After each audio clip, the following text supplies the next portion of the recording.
English podcast with Lara.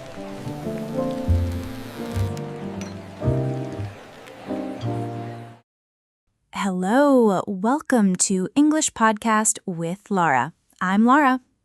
And I'm David. Really happy to be here today, as always. As always, yes. David, honestly, how are you doing? How has your week been? You know what? It has been one of those weeks where you just feel like you are moving, but not really going anywhere, if that makes sense. Oh, that makes complete sense. Like you are just going through the motions, right? Wake up, do the same things, go to sleep, repeat. Exactly. Like I was on autopilot the entire time. I kept thinking, wait, did I actually do anything meaningful today? And the answer was just, not really. I love that you said on autopilot because that is such a perfect way to describe it. Like your brain just switches to this automatic mode and suddenly 3 days have passed and you have no idea where they went.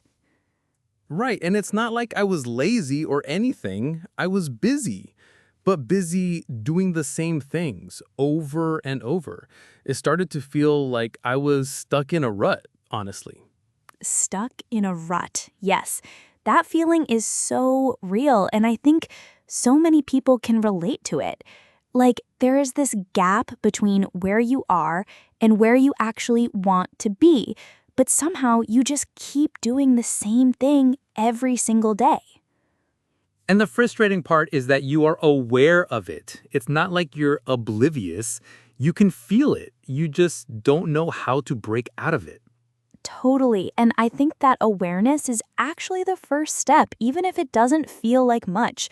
But we're definitely going to get into all of that today because this episode is something I've been really excited about. Same here. I feel like this one is going to hit close to home for a lot of people. And if you're new here, welcome. We're so glad you found us. If you enjoy learning English through real, natural conversations like this one, please do hit that subscribe button and give us a like. It genuinely helps us reach more people who are on this same journey. It really does mean a lot. And stick around because today's conversation is one you don't want to miss. No pressure, though.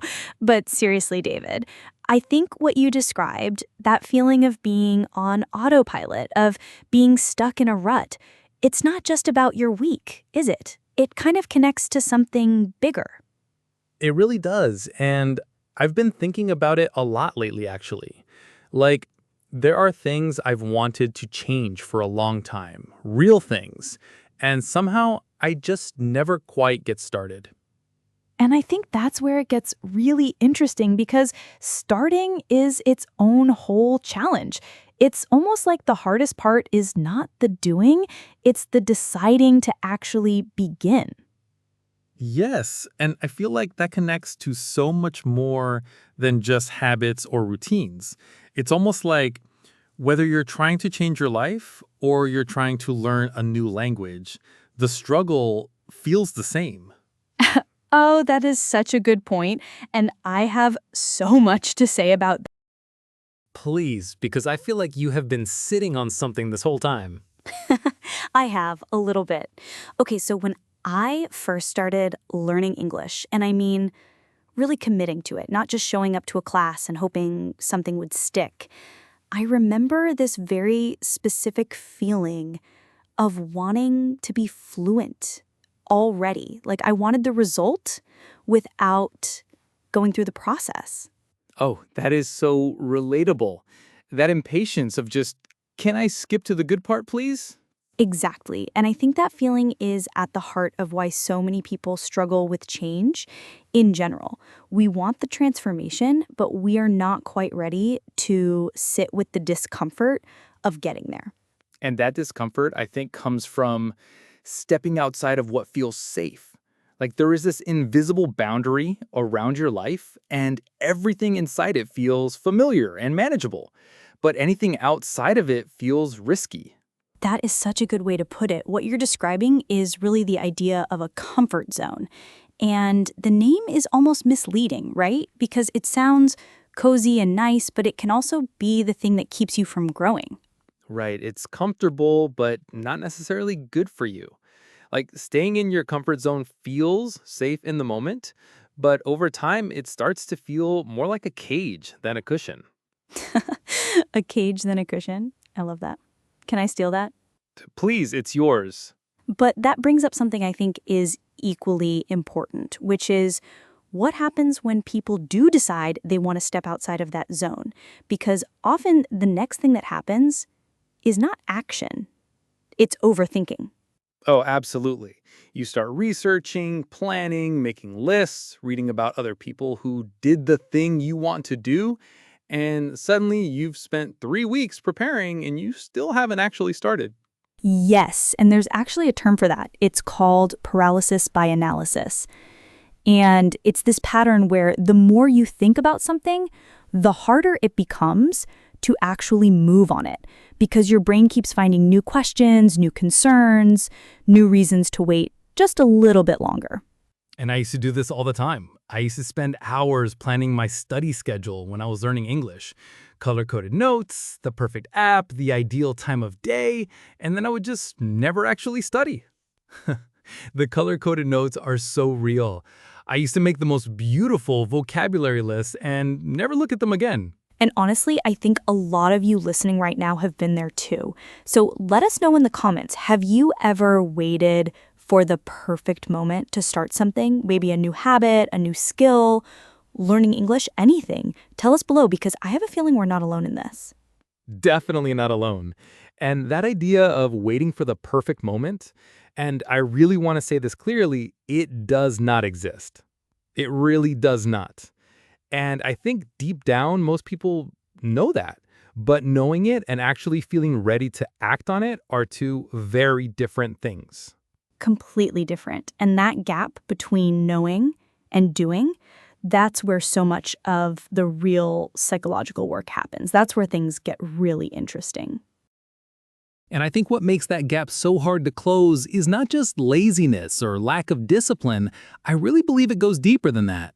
There is something emotional happening underneath. Yes, and I think the word that sits right at the center of all of it is fear. Not always a big, dramatic fear. Sometimes it is this quiet, background noise kind of fear.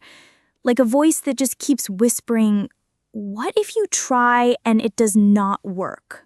And that voice honestly can be so convincing because it sounds reasonable. It sounds like it is protecting you, but really it is just keeping you small. That voice actually has a name in psychology. It's called the inner critic. And it's this internal narrative that challenges your abilities, questions your worth, and basically talks you out of taking risks before you even begin. And the tricky thing about the inner critic is that it often uses your own insecurities against you. Like it knows exactly which buttons to press. Exactly. And when that voice gets loud enough, people start doing something really interesting, which is that they begin to unconsciously block their own progress. They miss deadlines they could have met. They avoid opportunities that actually excite them. They procrastinate on things they genuinely care about. That is such a strange thing to do to yourself, and yet I have absolutely done it. We all have, and what you're describing has a name too. It's called self-sabotage, and it's this pattern where, without fully realizing it, you get in the way of your own success, often because some part of you is more afraid of succeeding than of failing. Wait, more afraid of succeeding? That actually sounds counterintuitive. Can you say more about that? So the idea is that success brings change, and change, even positive change, is uncertain. And uncertainty triggers that same fear response. So sometimes people self-sabotage right before a breakthrough because their brain is trying to keep things predictable. That is genuinely fascinating and a little bit unsettling because I can think of moments in my own life where that was probably happening. Same, and I think recognizing it is already a huge shift because once you can name it, you can start to work with it instead of just being controlled by it. So what does working with it actually look like? Because I feel like a lot of people hear this kind of thing and think, okay, great, but what do I actually do? And that's the right question.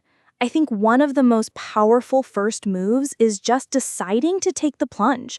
Not when everything is perfect, not when you feel completely ready, but just now, imperfectly, with all the uncertainty still present. Take the plunge. I like that. It has this energy of just jumping in without overthinking it. Right, and the image is so fitting because when you jump into cold water, you don't ease in slowly and feel comfortable, you just go. And then your body adjusts. And I think real change works the same way. And culturally, I think this idea of just going for it, even imperfectly, is something that some environments really celebrate. Like in certain startup cultures, there's this whole philosophy around failing fast and learning faster.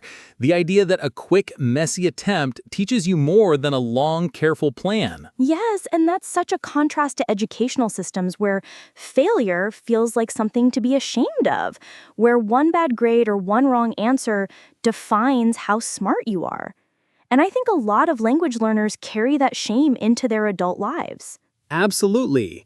And it shows up as this fear of speaking, fear of making mistakes, fear of sounding silly. And what if I had never pushed past that? What if I just kept waiting until my English was perfect before I used it? You would still be waiting. I would still be waiting, exactly. And that's the thing, right? If I knew for certain that it would all work out, I would have started so much sooner. Like, if I knew it would work, I would start tomorrow, but that certainty never comes. And that conditional thinking, that if I knew it would work feeling, is something almost everyone experiences. It's that second-guessing loop that keeps people frozen. But the truth is, the evidence only comes after you act, not before. Which means at some point, you just have to decide that the discomfort of staying the same is greater than the discomfort of trying something new.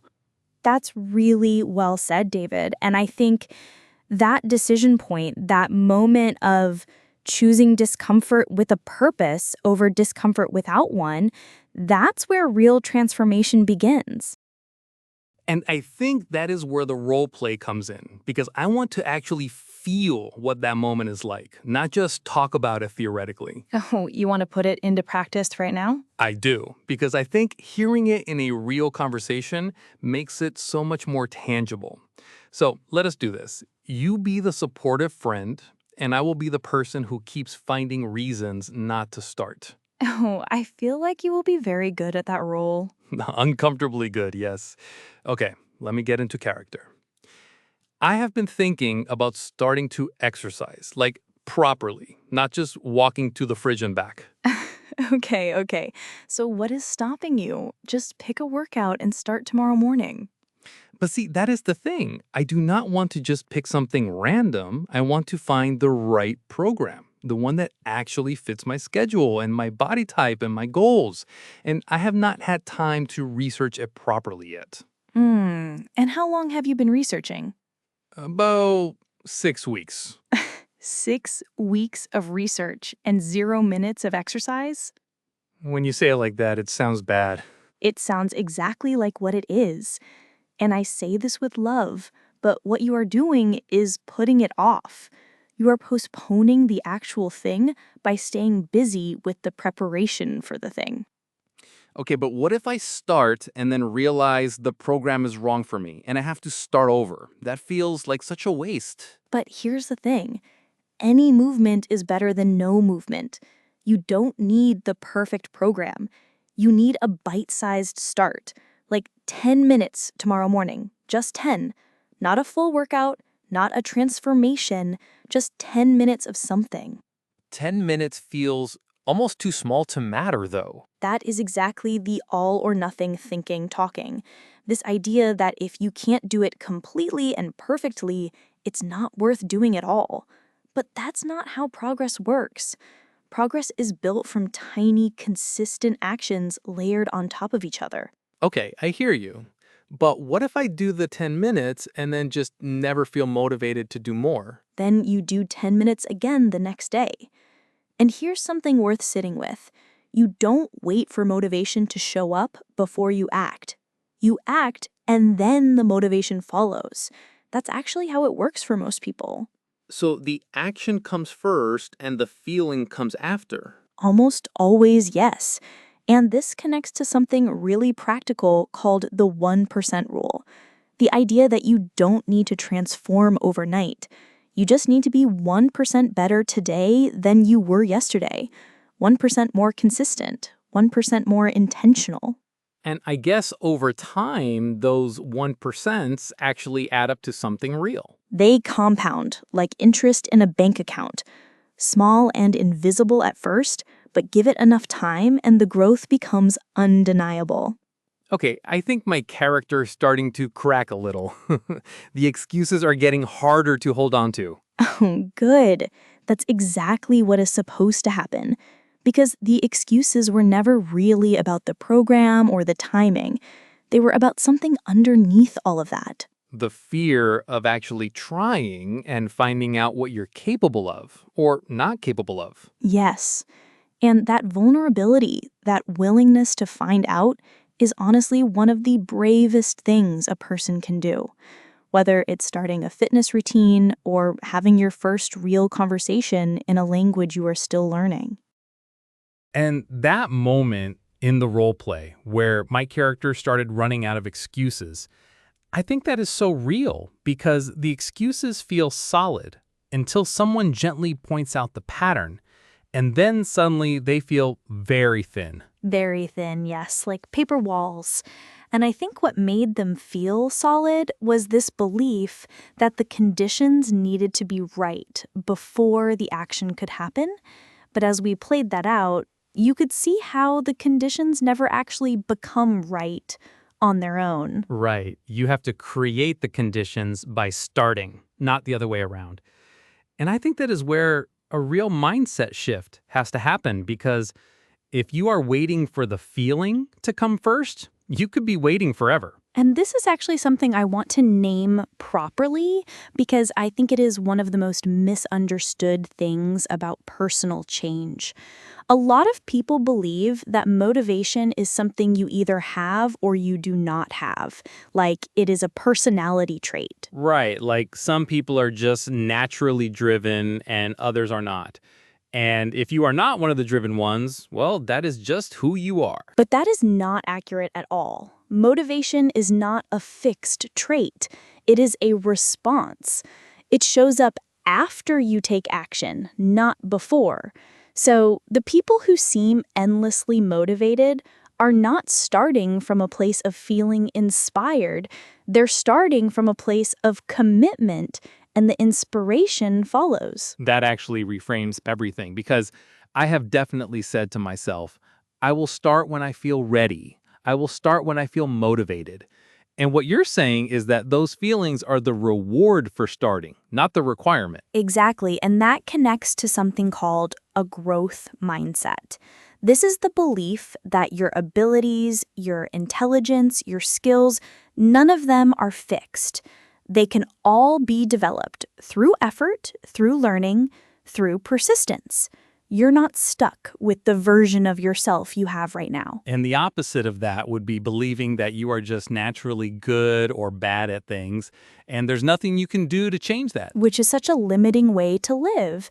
And I see it so often in language learners. Someone will say, I'm just not a language person, as if the ability to learn is something you are born with or not. And that kind of thinking is so damaging because it gives you a reason to stop before you even begin. It's almost like a pre-made excuse. And here's where I want to make a small but important distinction, because I think people sometimes mix up two words that are related but not the same: to motivate and to inspire. They are not interchangeable. Oh, interesting. How are they different? So, to inspire someone means to create an emotional spark, a feeling of excitement or possibility. But to motivate someone means to give them a concrete reason or drive to take action. Inspiration touches the heart. Motivation moves the feet. So a beautiful speech might inspire you, but a clear goal with a deadline motivates you. Perfectly put, and both matter, but they work at different levels. And in real life, especially in English, mixing them up can change the meaning of what you're trying to say quite a bit. And speaking of things that change meaning, I want to bring up something that I used to get wrong all the time. I used to say, I need to do a habit. And someone finally told me, no, you make a habit, you don't do one. Yes, this is such a common one. You make a habit, you make a decision, you make progress, but you don't do a habit or do a progress. And the reason progress trips people up especially is that it's an uncountable noun, so there's no article before it. Not a progress, just progress. It's one of those things that feels right when you say it wrong, which makes it so hard to catch. Completely. And that's actually a sign that you've been absorbing the language because your brain is trying to apply patterns. It just needs a small correction to land in the right place. And that idea of small corrections landing in the right place, it actually makes me think about pronunciation. Because I feel like that is another area where people either obsess over every sound or completely ignore it. And neither extreme really helps. That is such a good point, and pronunciation is interesting because it is one of those things that directly affects your confidence. Like, you can know all the right words, have all the right ideas, but if you are not sure how to say something, you might just stay quiet instead. Which is such a shame. Because the thought was there, the knowledge was there, but the uncertainty about the sound stopped everything. And I think that one of the words that comes up a lot in conversations like this one, and that people consistently mispronounce, is the word visualization. Say it with me for a second. Vi-ju-ul-I-zation. Vi-ju-al-I-zation. The stress is on that zay syllable, right? Exactly. And a lot of learners put the stress at the end and say vi-ju-al-i-za-tion, which shifts the whole rhythm of the word. The zay is where the weight lives. And visualization is such a powerful concept in the context of what we are talking about today, so it is worth getting that one right. Absolutely. And another word that follows a similar pattern is affirmation. The stress sits on the ma syllable, affirmation, not affirmation. Affirmation. Yeah, I can hear how different that sounds when the stress is in the right place. It actually sounds more natural and confident. And both of these words end in that same suffix, tion, which is always pronounced as one smooth sound, like shun. Never tion as two separate sounds. So it's not visual-i-za-tion, it's visual-i-shun. That shun sound is everywhere once you start noticing it. Motivation, transformation, communication. They all follow the same rule. They really do. And this is actually a great moment for anyone listening or watching to practice. We're going to say 2 phrases, and we want you to repeat them out loud wherever you are. Don't just listen, say it with us. Okay, here we go. Repeat after us. I am capable of meaningful change. I am capable of meaningful change. Say it like you mean it, not just like you're reading it. And the second one? Every small step counts. Every small step counts. Say it again if you need to. Your voice matters in this language, not just your understanding of it. And I think that's actually the deeper point here. So many learners are incredibly good at understanding English, but freeze the moment they have to produce it. And shadowing like this, repeating real phrases out loud, is one of the most effective ways to close that gap. Because your mouth needs practice just like your brain does. Reading and listening build comprehension, but speaking builds fluency. And fluency comes from repetition. from letting the sounds become familiar in your own voice. And there's something almost therapeutic about saying a phrase like, I am capable of meaningful change out loud. Even as a pronunciation exercise, it lands differently than just reading it silently. It really does. Like, your brain doesn't fully separate the meaning from the sound. So when you say something with conviction, even in a language you are still learning, something shifts a little. Which brings us back to the whole idea of language learning being this mirror for personal growth. Every time you push past the discomfort of speaking imperfectly, you're practicing the same muscle you need for every other kind of change in your life. That muscle of choosing to show up anyway, even when it feels awkward, even when it's not perfect, especially then. And I think that is where the tools become really important, because muscle or not, if you do not have anything concrete to work with, the intention just kind of floats there without landing anywhere. Right. And two of the most talked about tools in the world of personal transformation are visualization and affirmations. And I know those words can sometimes make people roll their eyes a little, like it sounds too self-helpy, too abstract. Yeah, there's definitely a version of it that feels a bit like, just close your eyes and imagine your dream life and it will appear. Which is not quite what we're talking about, because the version of visualization that actually works is not about wishful thinking. It's grounded in something real that happens in the brain. Oh, this is where it gets genuinely interesting for me, because I remember reading something about how the brain responds to vivid mental imagery in a way that's surprisingly similar to how it responds to actual experience. Yes, and that connects to something called neuroplasticity, which is this remarkable capacity the brain has to reorganize itself, to form new connections, to literally rewire based on what you repeatedly think, practice, and experience. The brain is not a fixed structure.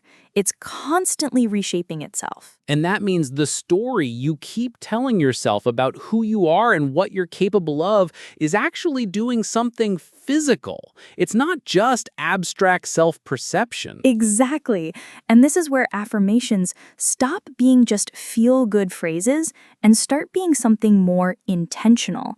When you repeat a belief about yourself consistently, you're essentially training your brain to accept it as a reference point. But here's something I want to push back on slightly, because I think there's a version of this that goes wrong, where someone just repeats positive phrases all day but never actually does anything differently, and then nothing changes and they feel worse because even the affirmations didn't work. And that's such an important distinction to make, because what you're describing is the difference between genuine optimism and what's sometimes called toxic positivity. Toxic positivity is this tendency to paper over real problems with relentless cheerfulness, to dismiss genuine struggle with phrases like, just think positive, or good vibes only. Which actually invalidates the real experience. Like, if you're genuinely struggling, being told to just smile through it is not helpful, it's dismissive. Completely. Genuine optimism, on the other hand, acknowledges the difficulty. It doesn't pretend the obstacle isn't there. It just chooses to believe that the obstacle can be navigated. That's a completely different psychological position. And it requires something that I think is undervalued, which is intentionality. This quality of doing things with deliberate purpose rather than just drifting through your days reacting to whatever comes at you. Intentionality is such a rich word, and I think it's the thread that connects everything we've been talking about today. The 1% improvements, the mindset work, the affirmations, none of them work if they're done passively or accidentally. They require you to show up on purpose. And there's actually a philosophy that captures this beautifully. It comes from Japan and it's called Kaizen. And the core idea is that meaningful, lasting improvement doesn't come from dramatic overhauls. It comes from small, deliberate, continuous steps taken consistently over time. And the reason Kaizen resonates so deeply is that it removes the pressure of transformation. You're not trying to become a different person overnight. You're just trying to be slightly more intentional today than you were yesterday. Which makes it sustainable because dramatic change tends to burn out. But small, purposeful shifts, those can last a lifetime. And I think there's one more layer to this that we haven't touched on yet, which is the environment around you. Because you can have all the right tools and all the right intentions, but if the people and spaces around you are pulling in the opposite direction, it becomes so much harder. That's so true, and I think the community piece is genuinely underestimated. Like, who you spend time with shapes what feels normal to you, and what feels normal shapes what you reach for. Surrounding yourself with people who are also growing, who also take their goals seriously, who also believe that change is possible, that's not a luxury. That's actually one of the most strategic decisions you can make.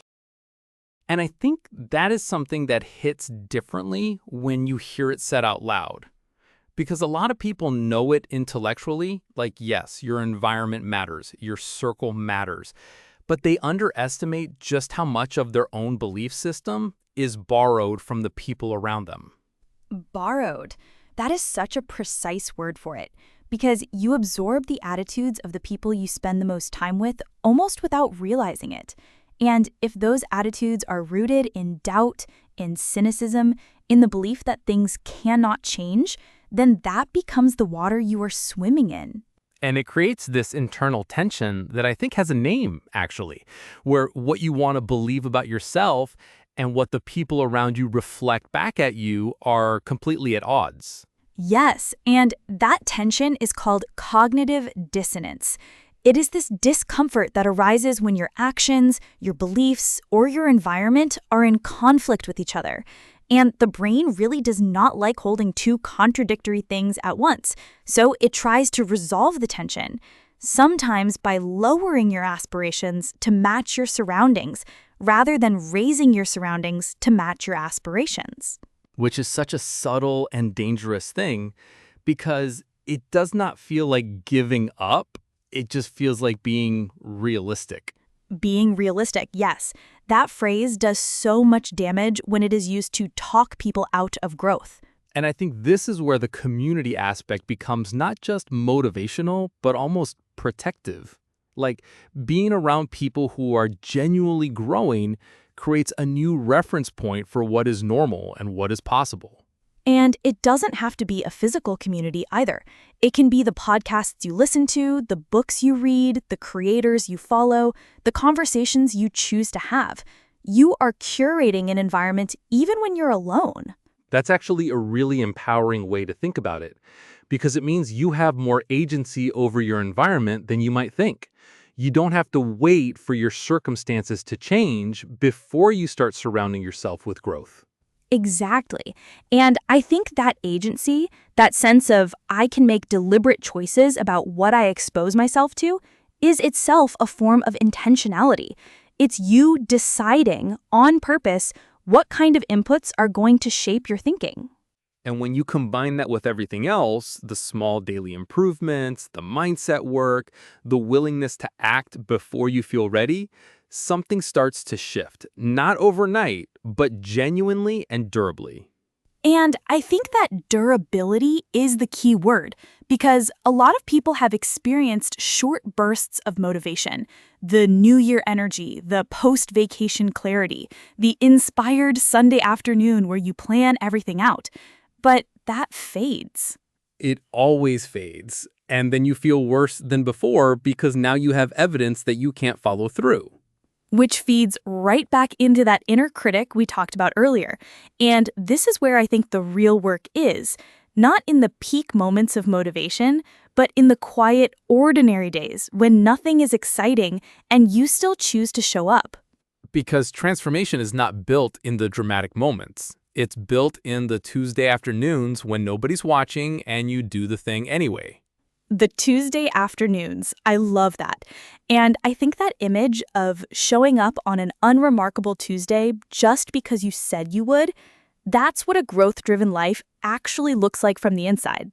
Not glamorous, not always exciting, but deeply, quietly powerful. And I think that's actually a really beautiful place to start wrapping our thoughts together, because we've covered so much ground today, and I want to give it a moment to breathe. We really have. And honestly, this conversation has shifted something for me too. Like, I came in talking about feeling on autopilot, and I'm leaving with a completely different relationship to that feeling. That's exactly what this kind of conversation is supposed to do. Not give you a perfect plan, but shift the way you see things just enough that the next step feels possible. And the next step doesn't have to be big. It just has to be real. So here's what I want to ask you, and I really do want to know your answer. What is one small thing you could start doing tomorrow? Not next month, not when the timing is better, tomorrow. Tell us in the comments, because I genuinely believe that writing it down, even in a comment, makes it more real. It really does. There's something about putting it into words that moves it from a thought into something more like a commitment. So share it with us. We read every single comment. And if this conversation meant something to you today, please share it with someone who needs to hear it. Give it a like, hit subscribe if you haven't already, because we do this every week and we would love for you to be part of this community. This is exactly the kind of community we're talking about. People who are genuinely trying to grow in English and in life. And we're so glad you're here.